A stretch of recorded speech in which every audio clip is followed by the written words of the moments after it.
Hey everybody, it's Carrie and I'm back with another baking video. I'm going to be baking some white chocolate cherry cookies for you today. I hope you enjoy these cookies. They're pretty good if I do say so myself. These are the ingredients laid out that I'm going to be needing to bake these white chocolate cherry cookies. I've got brown sugar, granulated white sugar, flour, baking soda. One thing that I've left out is some salt. I didn't put it out there, so you're going to need some salt as well. I've got 2 eggs, 2 sticks of butter, vanilla extract, the white chocolate chips right here, and then some dried cherries. So I will put the recipe below, but basically it's 1 cup of butter, which is 2 sticks, 1.5 cups of white granulated sugar, 1 cup of packed brown sugar. I usually use dark. I just prefer the dark brown. 2 eggs at room temperature, 1.5 teaspoons of vanilla extract, 3 cups of flour, and I went ahead and sifted the flour with the baking soda, so you're going to need 1/2 teaspoon of baking soda and then 1 teaspoon of salt. So I sifted the flour, the baking soda, and the salt all together. Then you're going to need a bag of the white chocolate, whatever you prefer. I like the Ghirardelli brand. And then you're going to need a bag of cherries for these white chocolate cherry cookies. So I'm going to go ahead and get started.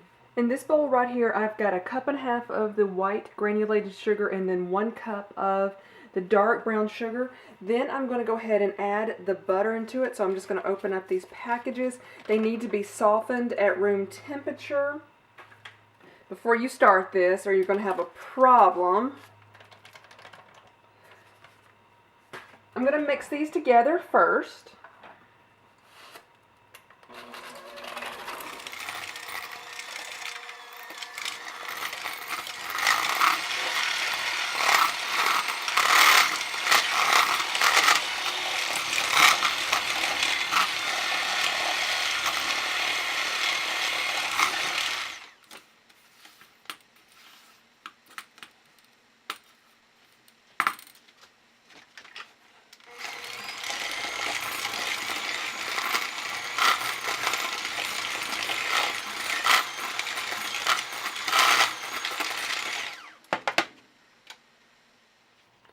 Next, I'm going to add 1.5 teaspoons of vanilla. So there's 1 teaspoon. And here's the half. Oops, got a little bit over the half, but I guess that's okay. And then I'm going to add 1 egg at this point in time, and then mix again.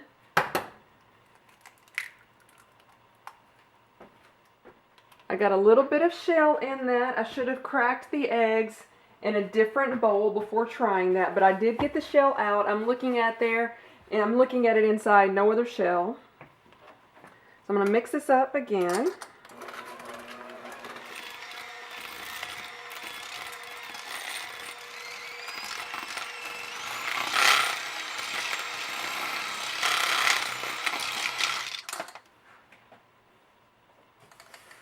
I'm just scraping down the sides, and then I'm going to add the other egg to it and mix some more.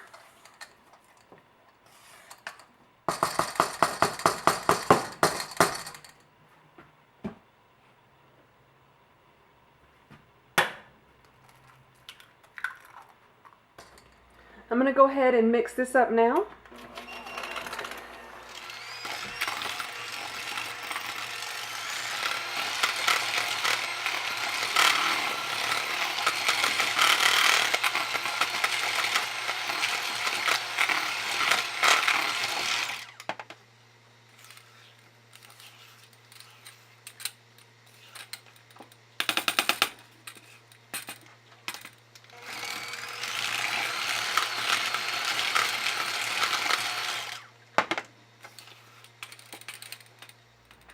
I'm going to start incorporating the flour into this mixture.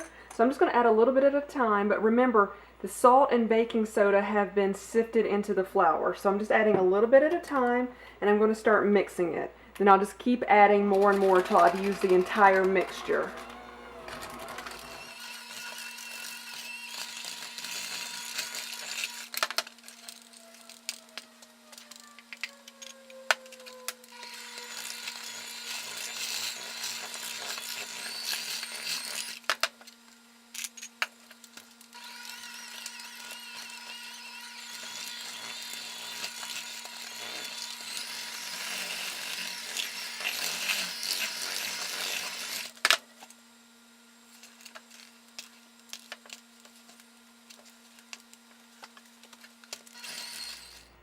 I'm going to go ahead and add in the white chocolate chips now.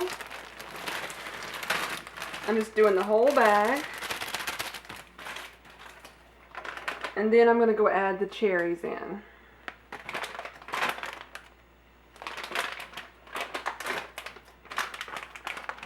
And I'm adding the entire bag. Now you can mix this up by hand or use the hand mixer. It's up to you. I originally took the the beater parts off of it, whatever they're called, the mixers off of it. And then I decided I was going to go ahead and use the mixer again anyway, just to get this mixed up. It's a little bit easier than trying to do it by hand.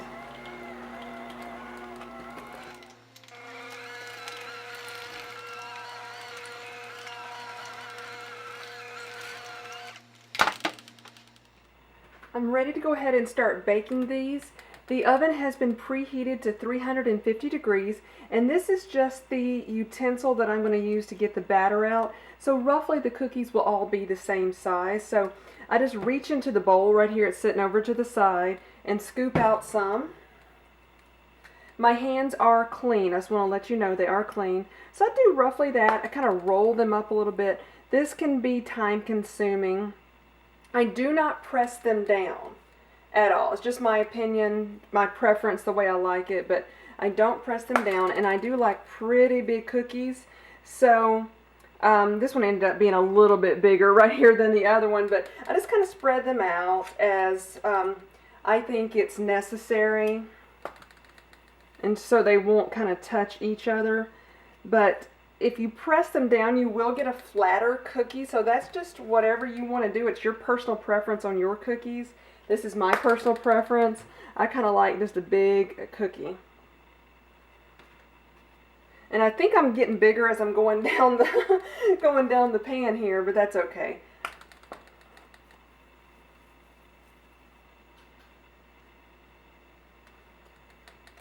And you're going to bake these approximately 8 to 10 minutes. Do not over bake them. That is the key for a fabulous cookie, is not over baking them. Sometimes people will over bake their cookies. You've got to pull these out before they even look like they're done. So watch the clock well. If they look like they are brown, they have overcooked them, because they continue to cook while they're still on the tray or on the pan.